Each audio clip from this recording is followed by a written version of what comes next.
السلام علیکم ورحمۃ اللہ وبرکاتہ۔ الحمد للہ رب العالمین والعاقبۃ للمتقین والصلاۃ والسلام علی سید الانبیاء والمرسلین، اما بعد فاعوذ باللہ من الشیطان الرجیم، بسم اللہ الرحمن الرحیم۔ قال اللہ تبارک و تعالی فی شأن القرآن المجید والفرقان الحمید،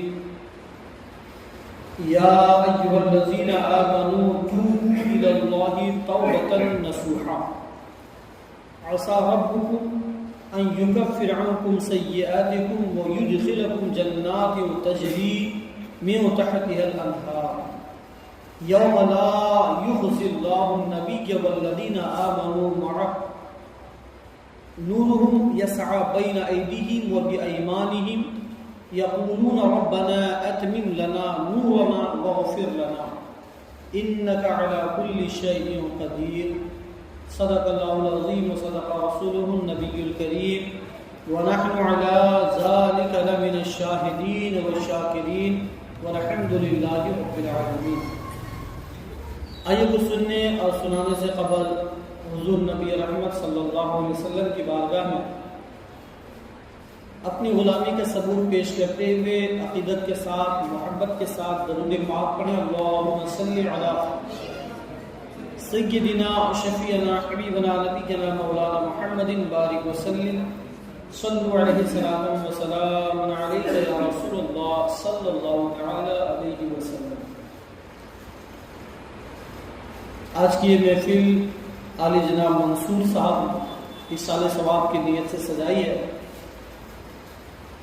سب سے قبل اللہ جل مجدہ کریم کی بارگاہ میں دعا ہے، اللہ کریم ان کے محفل پاک کو سجانا اپنی بارگاہ میں قبول و منظور فرمائے، کہیے آمین۔ یقیناً انسان دنیا سے چلا جاتا ہے، ہم بھی چلے جائیں گے، آپ بھی چلے جائیں گے۔ جس نے زندگی پائی ہے موت آ جائے گی،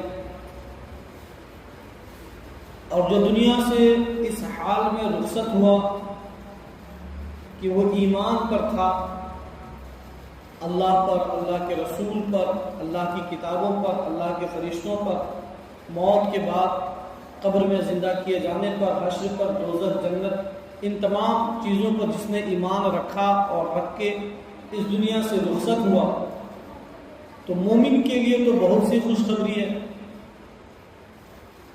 لیکن اگر کوئی بندہ ایمان پر اس دنیا سے رخصت نہ ہوا تو پھر اس کے لیے بہت ساری وعیدیں قرآن مجید کے اندر اللہ نے بیان فرمائی۔ آج کے دور میں ایمان کی حالت پر قائم رہنا یہ بہت بڑی چنوتی ہے، بہت بڑی اپورچونٹیز ہے ہمارے لیے۔ ایمان پر قائم رہنا یہ آسان کام نہیں ہے، اس لیے کہ ایک تو شیطان ہمارا کھلا دشمن ہے، اور دوسری طرف معاشرے میں اس قدر برائیاں عام ہو گئی ہے کہ اتنا آسان نہیں ہے کہ بندہ اپنے ایمان کی حفاظت کر لے، بچا لے۔ لیکن اس کے باوجود اپنے نفس کے ساتھ کمپرومائز کر کے، اپنے نفس کے ساتھ جد و جہد کر کے، اپنے نفس کو اپنے اختیار، اپنے کنٹرول میں رکھ کر کے جس بندے نے اللہ کو راضی کر لیا اور اس حال میں دنیا سے گیا کہ اللہ خوش ہے، حضور علیہ السلام اس بندے سے خوش ہیں، تو پھر وہ بندہ کامیاب ہو گیا۔ اور اس دور کا وہ بہت بڑا مجاہد ہوا جس نے اپنے نفس سے جہاد کر کے اللہ کو منا لیا۔ قرآن مجید میں جس آیت کریمہ کو ہم نے پڑھا ہے، یہ پارہ نمبر 28 ہے، سورہ تحریم کی آیت نمبر 8 ہے۔ اس میں اللہ تبارک و تعالیٰ نے ایسا پیغام ہمارے اور آپ کے لیے چھوڑا کہ روزمرہ کی زندگی میں جہاں شیطان ہم پر وار کر رہا ہو، معاشرے میں پھیلی ہوئی گمراہی اور برائی ہمیں دبوچنے کے لیے ہر وقت تیار ہو، ایسے وقت میں ہمارے لیے اللہ تبارک و تعالیٰ نے ایک راستہ کھول دیا جس راستے کا نام توبہ ہے، جو ہر برائی سے اور ہم سے ہونے والی خطاؤں پر اللہ تبارک و تعالیٰ سے معافی کا ایک ذریعہ بن کر کے ہمیں اللہ کے قرب دلانے میں یہ توبہ اہم کردار ادا کرتی ہے۔ تو جس آیت کریمہ کو میں نے پڑھا، یہاں اللہ تبارک و تعالیٰ نے ایمان والوں سے مخاطب ہو کر کے کہا۔ اچھا، توبہ کی توفیق بھی اللہ تبارک و تعالیٰ ایمان والوں کو ہی عطا فرماتا ہے، یہ بھی جانتے ہیں۔ اور ایمان والوں سے اللہ نے کتنا پیارا خطاب فرمایا، یا ایھا الذین آمنوا توبوا الی اللہ توبۃ نصوحا عسى ربكم ان يكفر عنكم سيئاتكم ويدخلكم جنات تجري من تحتها الانهار يوم لا يخزي الله النبي والذين آمنوا معه نورهم يسعى بين أيديهم وبأيمانهم يقولون ربنا أتمم لنا نورنا واغفر لنا إنك على كل شيء قدير۔ اللہ فرماتا ہے کہ اے ایمان والو، اللہ کی طرف ایسی توبہ کرو جس کے بعد گناہوں کی طرف لوٹنا ہی نہ ہو۔ اللہ نے فرمایا کہ توبہ جب کرو گے تو دل کے اندر یہ ارادہ ہے، ہونا چاہیے کہ بھئی ہم توبہ تو کر رہے ہیں لیکن اب دوبارہ گناہوں کی طرف ہمارے قدم نہیں اٹھیں گے۔ اور اس کشمکش میں نہیں ہونا چاہیے کہ بھئی چلو آج توبہ کر لیتے ہیں پھر کل دیکھا جائے گا، نہیں، ایک مکمل ارادے کے ساتھ، عزم مصمم کے ساتھ، مستقل ارادے کے ساتھ توبہ کرنی ہوگی، اور یہ کہنا ہوگا کہ آج کے بعد اپنی نگاہوں کو، اپنی زبان کو، اپنے کان کو، ہاتھ پاؤں، جسم کے تمام اعضاء کو گناہوں سے بچاتے ہوئے زندگی گزاریں گے۔ یہ ارادہ آپ کا پختہ اور پکا ہونا چاہیے۔ اب اگر کوئی بندہ توبہ کرتا ہے، زندگی کے کئی سال آپ نے گزارے گناہوں کے اندر، کئی سال زندگی کی آپ کے ایسے گزرے کہ آپ مسلسل گناہوں میں پڑے ہوئے تھے، مسلسل، لیکن اب اندر سے ضمیر نے آپ کو جھنجھوڑا کہ اللہ نے اس کام کے لیے تو پیدا نہیں کیا ہمیں اور آپ کو، اللہ نے تو اپنی وحدانیت کا پرچار کرنے کے لیے، اپنا ذکر کرنے کے لیے، اپنی عبادت میں مشغول رہنے کے لیے اللہ نے ہمیں پیدا کیا۔ تو جب ہمیں ضمیر اندر سے جھنجھوڑ دے، نکال دے جھنجھوڑ کر، تو ہمارے دل کے اندر ایک بات پیدا ہوتی ہے کہ چلو توبہ کر لیتے ہیں، چلو توبہ کر لیتے ہیں۔ اور توبہ کرنے کے بعد آج کے بعد ہم فلاں گناہ سے اس کو ہمیشہ کے لیے چھوڑ دیں گے۔ تو اللہ فرماتا ہے کہ اے ایمان والو، اللہ کی طرف ایسی توبہ کرو جس توبہ کو کرنے کے بعد گناہوں کی طرف لوٹنا ہی نہ ہو۔ پھر کیا ہوگا؟ فرمایا یوم لا یخزی اللہ النبی والذین آمنوا معہ، قریب ہے کہ تمہارا رب تمہاری برائیاں تم سے مٹا دے گا اور تمہیں ان باغوں میں داخل کر دے گا جن کے نیچے اللہ نے نہریں جاری فرمائی ہوئی ہے۔ اب دیکھیے، ایک تو اللہ تبارک و تعالیٰ نے ہماری توبہ قبول فرمائی، اور توبہ قبول فرمانے کے بعد اللہ تبارک و تعالیٰ نے مزید ہم پر اتنے بڑے انعام کیے۔ اللہ تبارک و تعالیٰ فرماتا ہے کہ میں تو تیری برائیوں کو مٹاؤں گا ہی مٹاؤں گا، ساتھ ہی ساتھ تمہارے لیے جنت کے مزدے بھی ہیں، اور اگر تم استقامت کے ساتھ اپنے توبہ پر ڈٹے رہے تو تمام گناہوں کو مٹا کر کے تمہیں جنت کا حقدار بنا دوں گا۔ پھر اس کے بعد اللہ تبارک و تعالیٰ آگے ارشاد فرماتا ہے نورہم یسعی بین ایدیہم وبایمانہم یقولون ربنا اتمم لنا نورنا واغفر لنا انک علی کل شیء قدیر۔ اللہ فرماتا ہے کہ جس نے اللہ، نبی اور ان لوگوں کو جو ان کے ساتھ ایمان لائے رسوا نہیں کرے گا، ان کا نور ان کے آگے ان کے دائیں دوڑتا ہوگا۔ وہ عرض کریں گے کہ اے ہمارے رب، ہمارے لیے ہمارا نور پورا کر دے اور ہمیں بخش دے، بے شک تو تمام چیزوں پر قادر ہے۔ اب دیکھیں اس آیت کریمہ میں اس کی تفصیل پہ جب آپ جائیں گے تو پتہ چلے گا، ارشاد ہوا کہ اللہ تبارک و تعالیٰ نے کہ اے ایمان والو ایسی سچی توبہ کرو جس کا اثر توبہ کرنے والوں کے اعمال میں ظاہر ہو۔ یعنی اب توبہ کر لیے تو اب یہ چیزیں دکھنی بھی چاہیے آپ کے اندر میں۔ پہلے نمازوں سے دور تھے، اب نماز پڑھنے والے بن گئے، پہلے زبان سے جھوٹ، غیبت، حسد، چغلی ان چیزوں کا استعمال کرتے تھے، نکالتے تھے زبان سے، اب یہ چیزیں ختم ہو جانی چاہیے. یعنی اب آپ کی زندگی کے اندر اطاعت، عبادت، ریاضت، تقوی، یہ ساری چیزیں اب آپ کے اندر سے ظاہر ہونی چاہیے. پھر سمجھ میں آئے گا کہ آپ نے توبہ کیا ہوا ہے.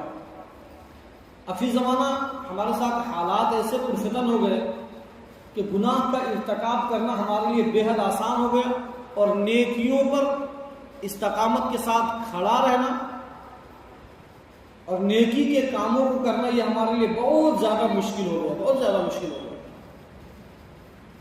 پھر بھی مسلمانوں کو چاہیے کہ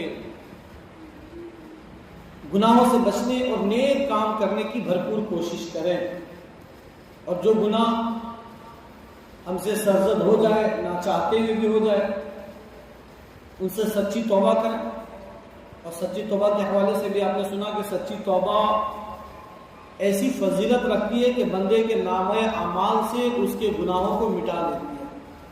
ایک جگہ اللہ کا ارشاد ہوا، یہ پارہ نمبر 25 ہے اور سورۃ الشورى ہے اور آیت نمبر بھی 25 ہے. اللہ کا ارشاد ہوا وَهُوَ الَّذِي يَقْبَلُ التَّوْبَةَ عَنْ عِبَادِهِ وَيَعْفُو عَنِ السَّيِّئَاتِ وَيَعْلَمُ مَا تَفْعَلُونَ. اللہ فرماتا ہے کہ اور وہی ہے جو اپنے بندوں سے توبہ قبول فرماتا ہے. اللہ ہی ہے جو توبہ قبول فرماتا ہے اور گناہوں سے درگزر فرماتا ہے، اور اللہ سب کچھ جانتا ہے جو کچھ تم کرتے ہو. حضور نبی اکرم صلی اللہ علیہ وسلم نے ارشاد فرمایا کہ گناہ سے توبہ کرنے والا ایسا ہے جیسے وہ شخص کوئی گناہ کیا ہی نہ ہو. اب توبہ کرنے والوں کے لیے کتنی بڑی بات کہ ایک تو بندے نے پوری زندگی گناہ کے کام کیے، لیکن جب اس نے سچی توبہ کی تو پھر اللہ تبارک و تعالیٰ کے محبوب ارشاد فرماتے ہیں کہ اللہ کے نزدیک سچی توبہ کرنے والا ایسا ہی ہے جیسے اس نے کوئی گناہ کیا ہی نہ ہو. اور آگے ارشاد نبی کریم صلی اللہ علیہ وسلم فرماتے ہیں کہ جب بندہ اپنے گناہوں سے توبہ کرتا ہے تو اللہ تعالیٰ اعمال لکھنے والے فرشتوں کو اس کے گناہ بھلا دیا کرتا ہے. یعنی کہ اعمال لکھنے والے فرشتوں کے ذہن و دماغ سے بھی گناہ کو ہٹا دیتا ہے. اس کے بعد پھر آگے ارشاد فرماتے ہیں کہ اس کے جسم کے تمام حصوں کو اللہ تبارک و تعالیٰ بھلا دیتا ہے کہ ان اعضاء سے، ان حصوں سے کبھی اس نے گناہ کیا تھا. یعنی کبھی اس نے ہاتھ سے کسی کو تکلیف پہنچائی تھی، کبھی نظر سے گناہ کیا تھا، کبھی سوچ و فکر سے گناہ کیا تھا، کبھی اس کے قدم اٹھ کے دوسرے جانب گئے تھے گناہوں کی طرف. تو اللہ تبارک و تعالیٰ جسم کے تمام اعضاء کو اللہ تبارک و تعالیٰ بھلا دیا کرتا ہے. اور اس کے بعد یہاں تک کہ جب بندہ قیامت کے دن اللہ تبارک و تعالیٰ سے ملے گا تو اس کے اوپر، بندے کے اوپر کوئی گناہ نہ ہوگا اور وہ بالکل صاف اور شفاف بارگاہ خداوندی میں حاضر ہو جائے. سچی توبہ کرنے والوں کے لیے اتنی بڑی فضیلت ہے. تو اس آیت کریمہ کے ذریعے سے جو پوائنٹس ہمیں اور آپ کو ملتے ہیں وہ یہ ہے کہ توبہ گناہوں کی معافی اور جنت کا مستحق ہونے کا ایک بہترین ذریعہ ہے. اس لیے توبہ کی عادت لگائیے، روزانہ توبہ کیجیے، روزانہ توبہ کیجیے. متقی مومن قیامت کے دن حضور علیہ السلام کے ساتھ ہوں گے، اور یہ متقی کون ہوگا؟ جو کثرت کے ساتھ توبہ کرنے والا ہوگا. جو زیادہ توبہ کرنے والا ہوگا وہ زیادہ رحمت کا مستحق ہوگا، وہ متقی بھی ہوگا، تقوی والا بھی ہوگا. اور سب سے بڑھ کر کے بات یہ کہ وہ حضور نبی اکرم صلی اللہ علیہ وسلم کے ساتھ کل قیامت کے دن کھڑا ہوگا. اور جو حضور کے سائے میں کھڑا ہوگا، جو حضور کی جماعت کے ساتھ کھڑا ہوگا، جو حضور کے چاہنے والوں کی جماعت کے ساتھ کھڑا ہوگا، اس پر اللہ تبارک و تعالیٰ اس دن خصوصی فضل فرمائے گا. آگے آگے حضور تشریف لے جائیں گے اور پیچھے پیچھے حضور کا صدقہ پاتے ہوئے یہ گنہگار بھی تشریف لے جائیں گے. تیسری بات جو ہمیں اس آیت کریمہ سے معلوم ہوئی وہ یہ کہ قیامت کے دن نبی کریم صلی اللہ علیہ وسلم اور ان کے ساتھ والوں کے لیے عزت ہے، جبکہ کافروں کے لیے وہ دن ذلت اور رسوائی کا دن ہے. تو اس دن ذلیل ہونے سے اچھا ہے کہ آج توبہ کر لیں، اس دن رسوائی کا سامنا کرنے سے اچھا ہے کہ آج توبہ کر لیں. اور جب توبہ کر لیں گے تو یقیناً اللہ تبارک و تعالیٰ کی رحمتیں شامل حال ہوں گی. اسی طرح توبہ کرنے والوں سے اللہ تبارک و تعالیٰ کس طرح محبت فرماتا ہے. ایک جگہ پر اور ارشاد ہوا ان اللہ یحب التوابین، بے شک اللہ توبہ کرنے والوں کو بہت پسند فرماتا ہے، بہت زیادہ پسند فرماتا ہے توبہ کرنے والوں کے لیے۔ ایک جگہ پر اور پارہ نمبر 18 کے اندر سورہ نور میں آیت نمبر 31 کے اندر بھی اللہ کا ارشاد ہوا، سنیے، وَتُوبُوا إِلَى اللَّهِ جَمِيعًا أَيُّهَا الْمُؤْمِنُونَ لَعَلَّكُمْ تُفْلِحُونَ، اور اے مسلمانوں تم سب اللہ کی طرف توبہ کرو اس امید پر کہ تم کامیاب ہو جاؤ۔ اس امید پر، کامیابی کے لیے بھاگتے ہیں نا بھائی ہم، اس امید پر کہ تم کامیاب ہو جاؤ۔ آج پوری دنیا کامیابی کے لیے بھاگتی ہے، ہم بھی بھاگتے ہیں، آپ بھی بھاگتے ہیں۔ اب سب کی کامیابی الگ الگ طرف ہے، کوئی چاہتا ہے کہ علاقے کا سردار بن جاؤں، کوئی چاہتا ہے کہ علاقے کا ڈیلر بن جاؤں، کوئی چاہتا ہے کہ علاقے کا بہت نامور شخصیت ہم ہو جائیں۔ لیکن اللہ کے نزدیک تو وہی بندہ مقبول ہے جس کو اللہ پسند فرما لے، اور وہی بڑا ہے جس کو اللہ تبارک و تعالیٰ آخرت کی عزت سے نواز دے۔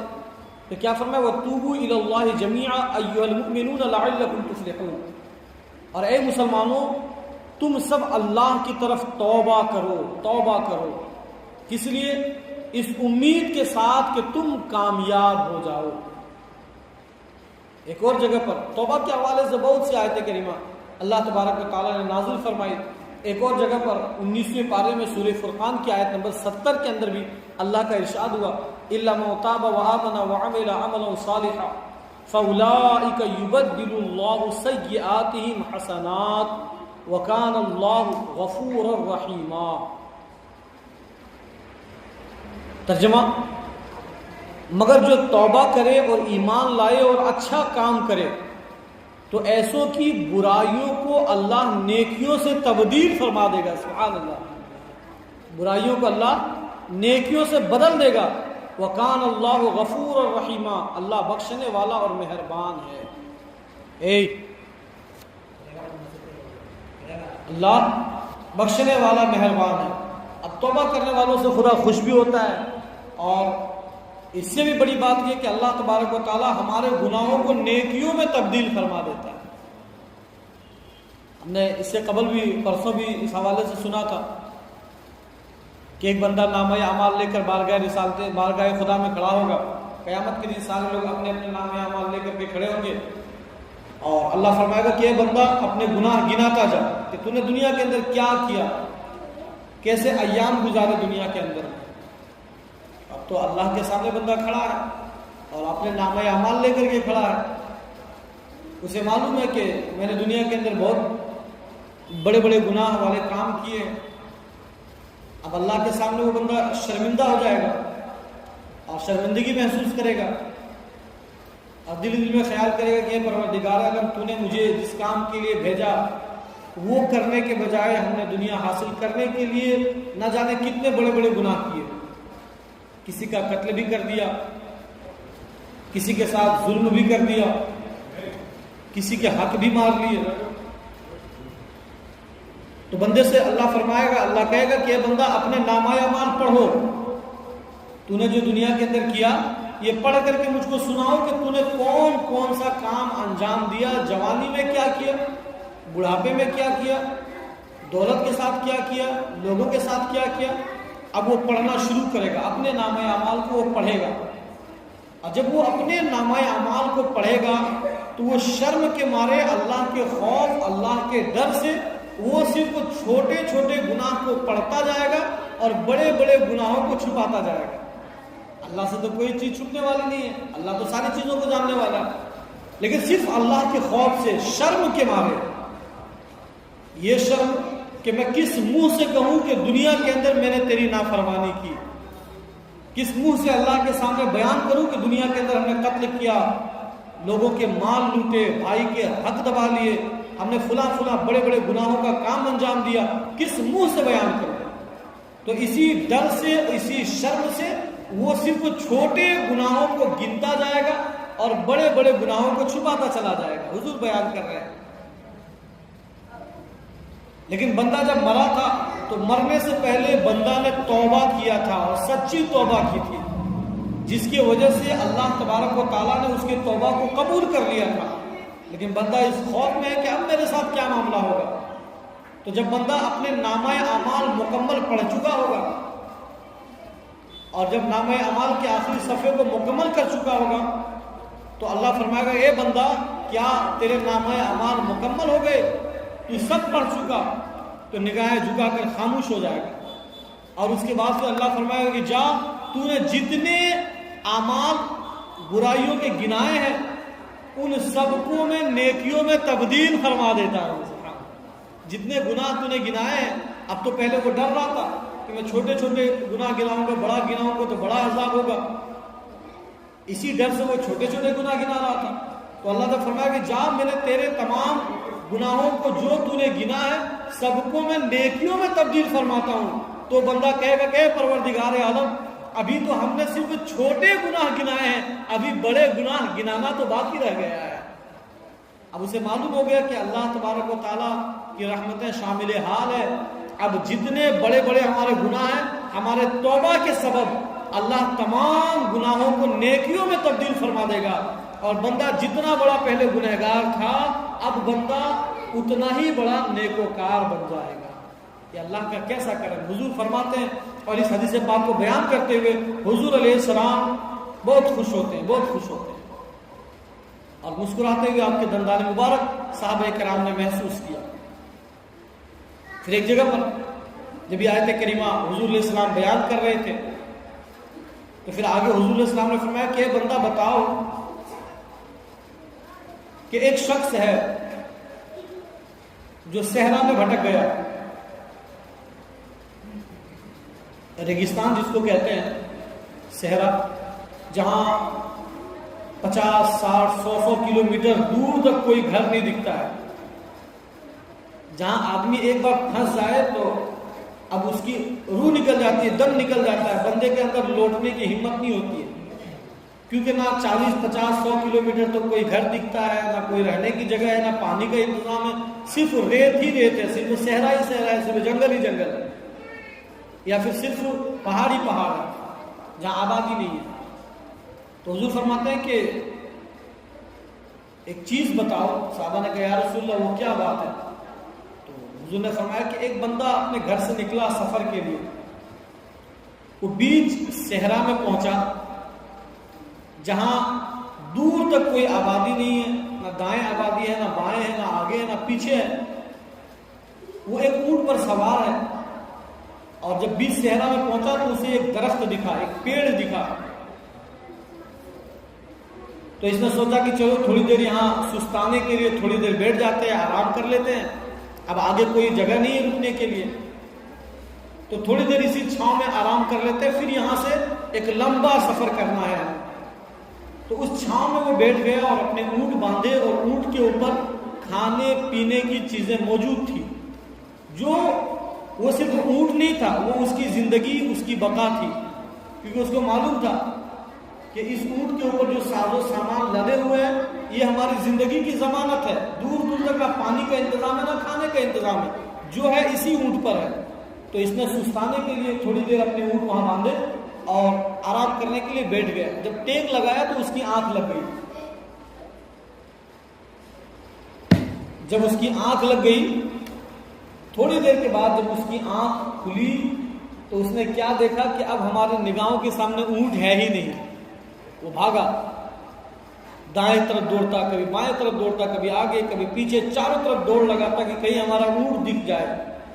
اسے معلوم ہے کہ اونٹ کا گم ہو جانا زندگی کا ختم ہو جانا ہے، اونٹ نہیں ملے گی یا اونٹ نہیں ملے گا تو ہم یہاں سے اب واپس ہرگز نہیں جا پائیں گے، کیونکہ اتنا لمبا سفر ریگستان میں کرنا وہ بھی بنا کھانے پینے کی چیزوں کے ناممکن ہے۔ تو جب اس نے چاروں طرف دوڑ لگائی اور کوئی جگہ اسے اونٹ نہ دکھا تو اب یہ آ کر دوبارہ اسی چھاؤں میں بیٹھ گیا، اور دل ہی دل میں کہا کہ اب ہمارے پاس کوئی آپشن نہیں ہے، اب یہیں بیٹھ کر کے ہم موت کا انتظار کرتے ہیں۔ اونٹ گم ہو گیا، زندگی ختم ہو گئی، اب موت کے انتظار میں دوبارہ اسی درخت کے سائے میں آ کر وہ بیٹھا، اور بیٹھ کر کے موت کے انتظار میں ٹیک لگا کر کے پڑا رہا کہ اس کی آنکھ پھر لگ گئی۔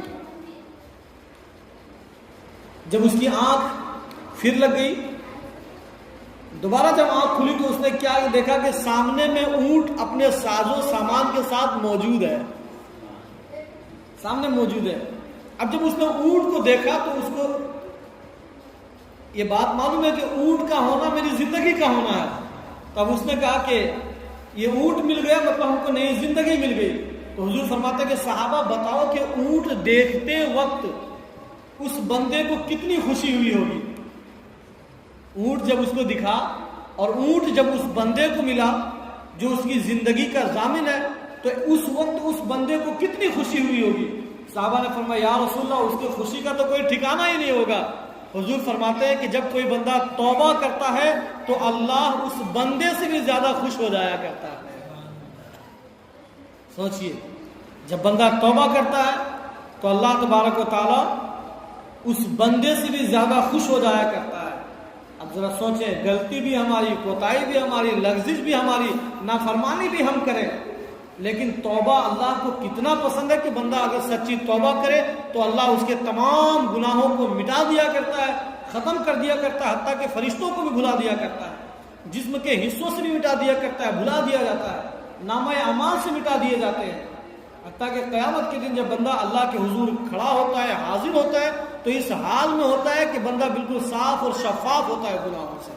تو توبہ کی بہت زیادہ فضیلت ہے. اس کے باوجود بھی اگر ہم توبہ نہ کریں تو ہم سے زیادہ بیوقوف کائنات میں کوئی انسان نہیں ہوگا جس کو معلوم تھا کہ توبہ کرنے سے اللہ خوش ہوگا اور ہمارے گناہ مٹا دیے جائیں گے. اس کے باوجود بھی اس راستے کو اگر کسی نے اختیار نہیں کیا تو گویا کہ اس نے اپنی آخرت برباد کر دی. اب ہوتا یہ کہ ہم تو توبہ تو کرنا چاہتے ہیں لیکن اس سوچ کے ساتھ ہم توبہ نہیں کر پاتے کہ ابھی تو بہت دن بچے ہوئے زندگی کے, کر لیں گے, ابھی تو جوان ہے بھائی, بڑھاپے کو پہنچیں گے تب توبہ کریں گے, ابھی تو ساری جوانی باقی ہے, ابھی تو داڑھی اور بال بھی نہیں پکے ہیں, تو ابھی کہاں سے توبہ کریں گے. تو یہ خیال ہمیں اور آپ کو آ رہا ہوتا ہے کہ ابھی تو زندگی لمبی ہے. تو کچھ چیزیں 5-6 چیزیں یہاں بیان کی گئی کہ توبہ میں تاخیر کرنے کی وجہ کیا ہے. ہم توبہ میں تاخیر کیوں کرتے ہیں, تاخیر کی کیا وجہ ہے, ان اسباب کو بیان کیا گیا. سب سے پہلی وجہ جو ہمیں توبہ سے روکتی ہے, اس کو توجہ کے ساتھ سنیں سبھی لوگ, کہ کیا وجہ ہے کہ ہم توبہ کرنے میں تاخیر کرتے ہیں, توبہ کرنے کے لیے ہمارے قدم نہیں اٹھتے ہیں, ہم توبہ کی طرف توجہ نہیں لے پاتے ہیں. تو سب سے پہلی وجہ جو بیان کی گئی وہ وجہ یہ ہے کہ گناہوں کے انجام سے غافل رہنا. ہم جو گناہ کرتے ہیں ایسا تھوڑی ہے کہ کوئی پکڑنے والا نہیں ہے. ہم اگر کوئی غلط کام کرتے ہیں تو ایسا تھوڑی ہے کہ ہم کسی کی نگرانی میں نہیں ہے, یا پھر ہمیں کوئی پکڑنے والا نہیں ہے, ہمیں کسی کو جواب نہیں دینے والا, ایسا نہیں ہے. گناہوں کے انجام سے غافل رہنا یہ توبے میں رکاوٹ کا سب سے بڑا سبب ہے, اور پہلی وجہ بھی یہی بیان کی گئی. اب اس کا حل کیا ہے؟ اس کا حل یہ ہے کہ انسان قرآن پاک پڑھے, حدیث پاک میں گناہوں کی جو سزائیں لکھی گئی اس کو پڑھے اور ان پر غور کریں, بار بار غور کریں کہ اگر ہم نے توبہ نہیں کیا تو یہ جتنی وعیدیں ہیں اور جتنے عذاب اللہ تبارک و تعالیٰ نے مقرر کیے ہیں, اگر ہم نے توبہ نہیں کیا تو ان سے ہمیں کون بچا سکتا ہے. تو پہلی وجہ گناہوں کے انجام سے غافل رہنا, یہ توبہ میں تاخیر کا سب سے بڑا ریزن ہے. دوسری وجہ جو بیان کی گئی وہ یہ کہ دل پر گناہوں کی لذت کا غلبہ, ہمارے دلوں کے اندر گناہوں کی لذت بڑھ گئی ہے. اب کیا کیا جائے, اس کا بھی تو کوئی حل ہونا چاہیے. تو اس کا حل یہ ہے کہ بندہ سوچے کہ جب میں چند سالہ زندگی کے مختصر ایام میں اس خواہش کو نہیں چھوڑ سکتا تو مرنے کے بعد ہمیشہ ہمیشہ کے لیے جو جنت کی لذتیں ہیں اس کو کیسے چھوڑ سکتا ہوں. دنیا کی لذتیں کتنے ہیں, 50 سال 60 سال 10 سال 20 سال 40 سال, اتنے سال کی لذت ہے. جوانی کے 15 سال 20 سال 30 سال, اتنی ہی لذت ہے. پھر بڑھاپے میں تو بہت ساری خواہشات ایسے ہی ختم ہو جاتی ہیں. بچپنے میں تو بہت ساری خواہشات جنم ہی نہیں لے پاتی ہے. تو جوانی میں جو خواہشات ہمارے سینے کے اندر جنم لیتا ہے اس کی عمر بہت زیادہ نہیں ہوتی ہے. 15 سال 20 سال 30 سال 40 سال, بہت ہوا تو 50 سال.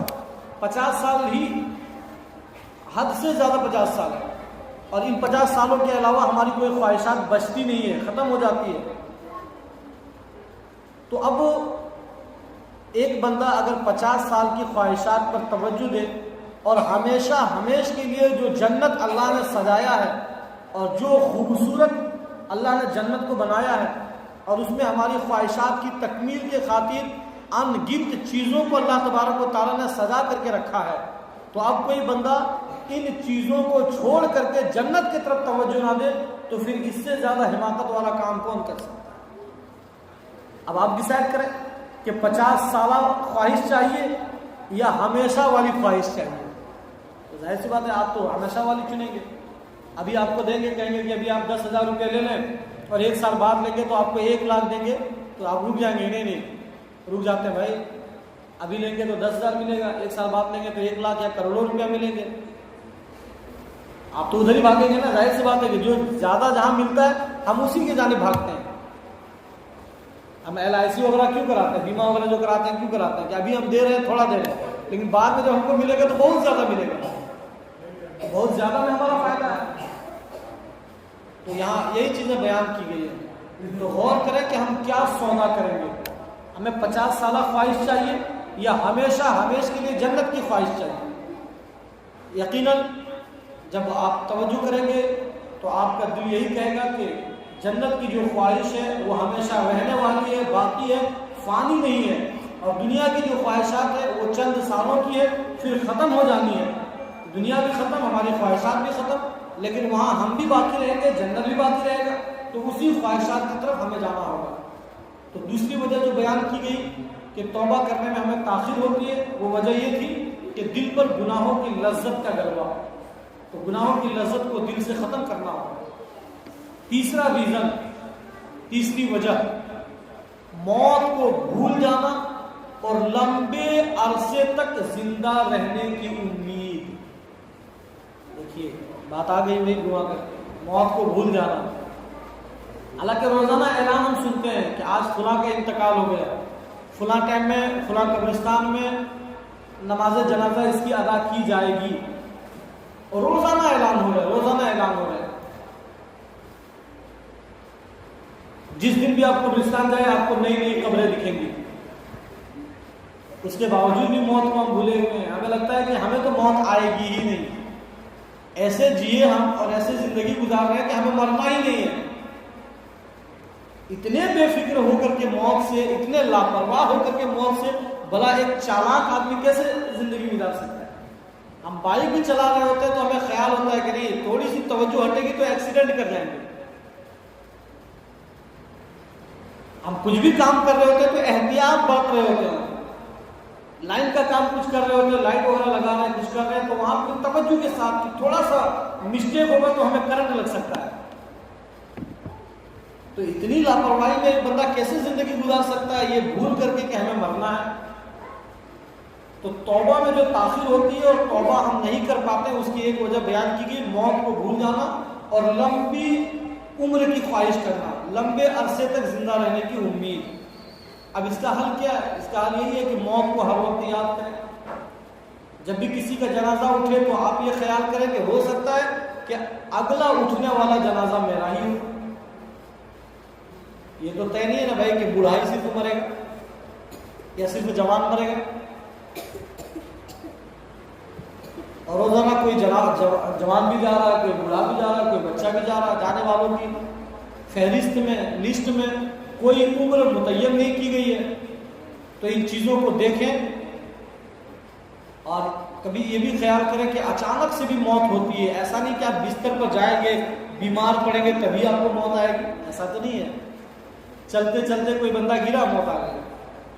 گھر سے کمانے کے لیے نکلا، گھر والوں کو خبر ملی کہ راستے میں ہی اس کا انتقال ہو گیا۔ ایک بندہ گھر آیا، کھانا وانا کھایا، کھا کر کے لیٹا، سویا کا سویا ہی رہ گیا۔ تو کب کس کے لیے موت کا فرشتہ آ جائے یہ تو نہیں کہا جا سکتا۔ تو موت کے لیے مومن کو ہر وقت تیار رہنا چاہیے، ہر وقت تیار رہنا چاہیے۔ ایسا نہیں کہ آپ بوڑھا ہوں گے تبھی مریں گے، یہ کوئی شرط نہیں ہے، یہ کوئی وجہ نہیں ہے۔ موت کا عمر سے کوئی تعلق ہی نہیں ہے۔ موت کا عمر سے کوئی تعلق نہیں ہے، اور نہ ہی کوئی ڈیٹ سے اس کا تعلق ہے، اور نہ ہی موت آئے گی تو آپ کے چھوٹے چھوٹے بچوں پر ترس کھا کر کے ملک الموت واپس چلے جائیں گے، ایسا تو نہیں ہے۔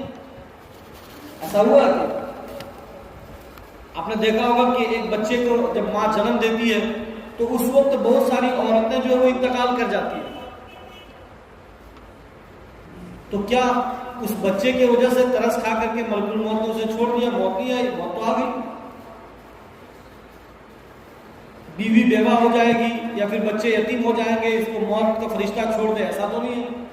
جو وقت آپ کے لیے طے ہے، آپ جس حال میں ہیں، موت آپ کو آ جائے گا۔ تو مومن کو موت کے لیے ہر وقت تیار رہنا چاہیے، ہر وقت تیار رہنا چاہیے، اور ہر وقت تیار رہنے کے لیے جو طریقہ بیان کیا گیا وہ یہی ہے کہ مومن کو ہر وقت توبہ کی عادت ڈال کے رکھنی چاہیے، ہر وقت توبہ کرنی چاہیے۔ تو یہ تیسری وجہ تھی، موت سے غافل رہنا اور لمبے عرصے تک زندہ رہنے کی خواہش کہ ہم تو ابھی بہت لمبا جئیں گے، بہت لمبا جئیں گے۔ کہاں سے جئیں گے؟ آپ کے ہاتھ میں تھوڑی ہے کہ آپ 200 سال جئیں گے، 100 سال بھر جئیں گے، 1 سال جئیں گے، 5 سال جئیں گے، آپ کے ہاتھ میں تو ہے ہی نہیں۔ ہمیں تو یہ بھی نہیں معلوم کہ آنے والی صبح ہم دیکھ بھی پائیں گے یا نہیں پائیں گے۔ تو پھر موت کے لمبے عرصے کی خواہش ہرگز نہیں۔ یہ تیسری وجہ تھی۔ چوتھی وجہ جو توبہ سے ہمیں روک کر کے رکھتی ہے وہ رحمت الہی کے بارے میں دھوکے کا شکار ہو جانا۔ ہم کہتے ہیں ہمارا رب تو رحیم ہے، معاف کر دے گا۔ کچھ لوگوں کو کہیے گا نا بھائی توبہ کرو، اللہ پکڑنے والا، ہاں اللہ تو بہت معاف کرنے والا، اللہ تو معاف کر دے گا، اللہ تو بخش دے گا۔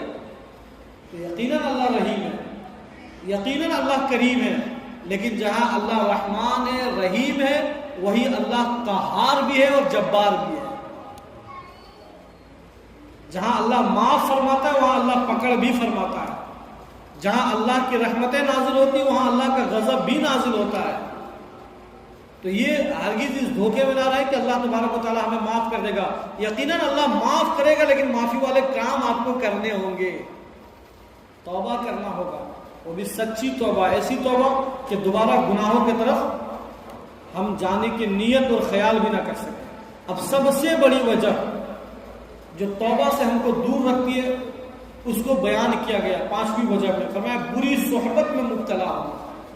اور یہ تو ہمارے گناہوں کی نیب بن گئی ہے، بنیاد یہی ہے۔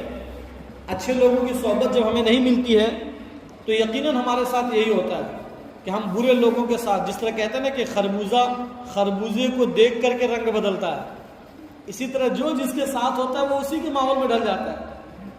یہاں تک کہ حدیث پاک کے اندر آتا ہے کہ دوست اپنے دوست کے ساتھ کھڑا ہوگا وہ اس کے ایمان کے ساتھ کھڑا ہوگا۔ اب ذرا اندازہ لگائیں کہ ہم جس کے ساتھ رہتے ہیں، جو ہمارے دوست ہیں، جو ہمارے فرینڈ سرکل میں لوگ ہیں، جس کے ساتھ ہم اٹھتے بیٹھتے ہیں، یہ ہمیں اللہ کے قریب کرتا ہے یا پھر اللہ سے ہمیں دور کرتا ہے؟ اگر آپ کے صحبت والے لوگ آپ کو اللہ کے قریب کرنے والے ہیں تو پھر اس کو ہرگز نہ چھوڑیں، لیکن جو اللہ سے دور کرنے والے لوگ ہیں اس سے آپ دوری اختیار کر لیں۔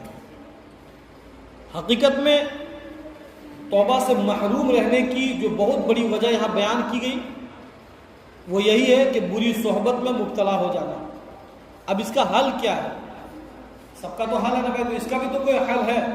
تو حل بیان فرمایا گیا کہ ہمت کر کے پہلی فرصت میں بری صحبت چھوڑ دے، بری صحبت چھوڑ دے، برے لوگوں کا ساتھ چھوڑ دے۔ اگر فوراً چھوڑنا ممکن نہیں ہوا تو آہستہ آہستہ کم کر۔ 2 گھنٹہ بیٹھتے تھے اب 1 گھنٹہ بیٹھ جائیں، 1 گھنٹہ بیٹھتے تھے اب آدھا گھنٹہ بیٹھ جائیں، پہلے ہفتے میں 2 بار ملتے تھے اب ہفتے میں 1 بار ملے۔ دھیرے دھیرے کرتے کرتے ان لوگوں سے دوری اختیار کر رہے ہیں جو آپ کو اللہ تبارک و تعالیٰ کے قریب ہونے سے روکنے والے لوگ ہیں۔ اور جتنا وقت آپ کو ملے ان وقت کو اللہ تبارک و تعالیٰ کے خوشنودی والے کاموں میں صرف کرنا ہے۔ اور آخری وجہ جو بیان کی گئی وہ گھر، کاروبار، نوکری اور معاشرے کی وجہ سے توبہ سے دوری۔ بہت سارے لوگ ایسی جگہ نوکری کرتے ہیں، ایسے جگہ کام کرتے ہیں جہاں پہ اس کی نوکری، اس کا جاب توبہ کے لیے رکاوٹ کا سبب بن جاتا ہے۔ بہت ساری کمپنیاں کہتی ہیں کہ تم داڑھی رکھو گے تو ہم تمہیں جاب نہیں دیں گے، یا بہت ساری کمپنیاں کہتی ہیں کہ ہم تمہیں نماز کے لیے وقت نہیں دیں گے، تمہیں 8 بجے سے لے کر کے 4 بجے تک یا 12 بجے سے لے کر 6 بجے تک تمہیں ڈیوٹی کرنی ہوگی، اور اس درمیان میں ہم تمہیں نہ نماز کے لیے وقت دیں گے اور نہ تمہیں داڑھی رکھنے کی اجازت دیں گے، بلکہ تمہیں میرے حساب سے چلنا ہوگا۔ تو یہ بھی ایک رکاوٹ ہے، ایک سبب ہے۔ تو سب سے پہلی بات تو یہ جان لیجئے کہ نوکری کاروبار کے معاملے میں ہم ہرگز یہ نہ سوچیں کہ ہمارے رزق کا مالک نوکری دینے والا ہے یا جس کے اندر ہم کام کرتے ہیں وہ ہمارے رزق کا مالک ہے، ہرگز نہیں۔ وَمَا مِن دَابَّةٍ فِي الْأَرْضِ إِلَّا عَلَى اللَّهِ رِزْقُهَا، زمین میں ریگنے والے، چلنے والے، حتیٰ کہ جتنی جاندار شے ہے سب کے رزق کا مالک اللہ ہے۔ اللہ ہی ہمارا رزاق ہے، رزق دینے والا اللہ ہے، اللہ ہمارا خالق ہے۔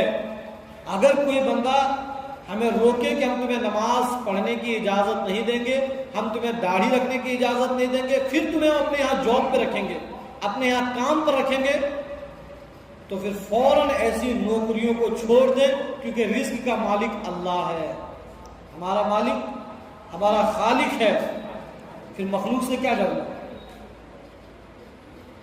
تو ان چیزوں پر ہمیں توجہ کرنی چاہیے۔ لہذا توبہ کا بہت بڑا رول ہے ہماری زندگی کے اندر، توبہ کی عادت ڈالیے۔ اب توبہ کا طریقہ کیا ہے؟ توبہ کرنے کی عادت بنائیے۔ توبہ کا طریقہ یہ کہ اللہ تعالیٰ کے ڈر، اللہ کا خوف، اللہ سے حیا، اللہ کی خوشنودی، ان ساری چیزوں پر غور کریں۔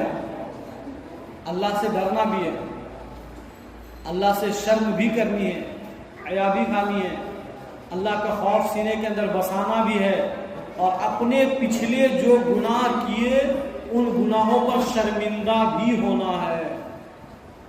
گناہ کرنے کے بعد ڈٹ جانا یہ شیطان کا کام ہے، اور گناہ کرنے کے بعد اس پر شرمندہ ہو جانا یہ مومن کا کام ہے۔ تو جب کوئی گناہ، آپ اپنے پچھلے گناہوں کو یاد کر کے اللہ کی بارگاہ میں رو کر کے دعا کریں۔ رونا نہیں آتا تو رونے جیسی شکل بنا کر کے دعا کریں کہ یا اللہ ہم اپنے گناہوں پر شرمندہ ہیں، ہم نے تیری نافرمانی کی، ہم نے فلاں فلاں کام کیے، یا اللہ تو مجھے معاف فرما۔ اور جس گناہ میں آپ مبتلا ہیں اس گناہ کو فوراً چھوڑ دیں، توبہ کے فوراً بعد اس گناہ کو چھوڑ دیں۔ اب دوبارہ اس گناہ کی طرف ہماری نیت، ہماری توجہ، ہمارا ذہن بھی نہیں جا سکتا ہے۔ اور تیسری بات، اور مستقبل میں دوبارہ وہ گناہ نہ کرنے کا عزم مصمم کر لیں۔ اس کو کہتے ہیں توبہ نصوحہ، سچی توبہ، ایسی توبہ جس کے بعد گناہ کرنے کا ارادہ ہی ہمارا ختم ہو جائے۔ اللہ تبارک و تعالی ہم تمام لوگوں کو سچی توبہ کرنے کی توفیق عطا فرمائے۔ اب جب توبہ کرے گا بندہ تو کچھ چیزیں ایسی ہیں جس کی معافی تلافی اس وقت تک نہیں بنتی ہے جب تک اس کی ادائیگی نہیں ہو جاتی۔ جیسے ایک بندے نے توبہ کر لیا کہ آج کے بعد ہم ایک بھی نماز نہیں چھوڑیں گے، لیکن توبہ کرنے کے بعد اب اس پر واجب ہے کہ پچھلے نمازوں کی وہ قضا بھی کرے، جتنی نمازیں اس کی چھوٹی ہیں اس کو کیلکولیٹ کر کے اس کو قضائے عمری اس کو کہتے ہیں، قضائے عمری، جو عمر بھر جو آپ نے نمازیں قضا کی ہے۔ تو اب ایسا نہیں کہ توبہ کرنے کے بعد پچھلی نماز آپ کی معاف ہو گئی، ایسا نہیں ہے، اس کو بھی ادا کرنا پڑے گا۔ اسی طرح جتنے روزے آپ نے چھوڑے، جب سے آپ نے ہوش سنبھالا، بالغ ہوئے، اس وقت سے لے کر کے توبہ کرنے تک جتنے روزے چھوڑے ان تمام روزوں کو بھی رکھنا پڑے گا۔ ایک ہی دن تو نہیں یا ایک ہی ساتھ نہیں، آپ اپنے حساب سے دیکھ لیں۔ ٹھنڈی کا جب موسم آتا ہے، دن چھوٹے ہوتے ہیں، تو اس وقت اپنے روزہ کی قضا کر لیں۔ ابھی ایسے وقت میں جو ہے آپ قضا نمازوں شروع کر لیں، فجر کے وقت فجر کی قضا پڑھ لیں، ظہر کے وقت ظہر کی قضا پڑھ لیں، عصر کے وقت عصر کی قضا پڑھ لیں۔ تو اب ان چیزوں کا سلسلہ رکھیں، آج سے ارادہ کر لیں کہ جو نماز قضا ہے اس کو ادا کریں گے۔ یقیناً اچھی نیتیں ہوں گی، اور قضا کرتے کرتے اگر ہم اس دنیا سے رخصت ہو گئے اور کچھ نمازیں ہماری باقی بھی رہ گئی لیکن ہماری نیتیں صاف تھی، ادا کرنے کا ارادہ تھا، تو یقیناً ہم اللہ کے فضل پانے والے ہو جائیں گے۔ تو قضا نمازوں کو بھی ادا کرنی ہے، جو روزے ہم سے چھوٹ گئے ان روزوں کو بھی ادا کرنے ہیں، اور جب سے ہم پر زکوٰۃ واجب ہوا تھا ہم نے زکوٰۃ نہیں دی ہے تو اس کے مال کو بھی نکال کے زکوٰۃ ادا کرنی ہوگی، اور پھر توبہ بھی کرنا ہوگا۔ تو پھر جا کر کے اللہ تبارک و تعالیٰ توبہ کی برکتوں سے ہمیں اور آپ کو مالا مال فرمائے گا۔ اب توبہ ہم نے کیا، اب ہم کو کیسے معلوم چلے گا کہ ہمارا توبہ قبول ہوا یا نہیں ہوا؟ تو مکاشفۃ القلوب میں کہ ایک عالم صاحب سے پوچھا گیا کہ ایک بندہ توبہ کرتا ہے تو کیا اس کو معلوم چلتا ہے کہ میری توبہ قبول ہوئی یا نہیں ہوئی ہے؟ تو فرمایا کہ اس بات کو یقینی حکم تو نہیں کہا جا سکتا، البتہ قبولیت کی کچھ علامت ہیں جس سے یہ حالت اور کیفیت دیکھا جا سکتا ہے کہ یہ بندہ اس کی توبہ قبول ہوئی یا نہیں ہوئی ہے۔ فرمایا کہ اگر توبہ کرنے کے بعد بندے کا دل نیکیوں کی طرف لگنے لگ جائے اور گناہ سے نفرت ہو جائے تو سمجھ جاؤ کہ اس کی توبہ اللہ نے قبول فرما لی ہے۔ اگر نیکی کی طرف آپ کا دل لگنے لگ جائے، جس طرح نماز کے بارے میں بھی آیا ہے کہ بتاؤ کہ ایک بندے کی نماز قبول ہوئی یا نہیں ہوئی، تو فرمایا کہ ظہر کی نماز پڑھ کر کے بندہ اگر عصر کی نماز کا انتظار کر رہا ہے اور دل ہی دل میں یہ خیال کر رہا کب عصر کا وقت آئے گا کہ میں پھر نماز عصر ادا کروں گا، تو یقیناً اس کی نماز ظہر ادا ہو گئی ہے، اسی لیے اللہ نے اس کو اس کے بعد والی نماز اللہ نے اس کو عطا فرما دی ہے۔ اللہ تبارک و تعالی ہم تمام لوگوں کو سچی توبہ کرنے کی توفیق عطا فرمائے، ہماری زندگی کو اطاعت عبادت سے معمور فرمائے، ہمارے لیے ارتکاب گناہ کو اللہ کریم مشکل ترین بنائے اور نیک اعمال کرنا اللہ ہمارے لیے آسان بنائے، ہماری برائیوں کو اللہ مٹا دے، آخرت کی رسوائی سے اللہ بچائے، پل صراط پر اللہ تبارک و تعالی ہم سبوں کو نور عطا فرمائے اور جنت الفردوس میں پیارے پیارے حبیب صلی اللہ تعالی علیہ وسلم کا اللہ تبارک و تعالی ہم سبوں کو پڑوس عطا فرمائے۔ مل کر پڑھیے توبوا الی اللہ استغفر اللہ ربی من کل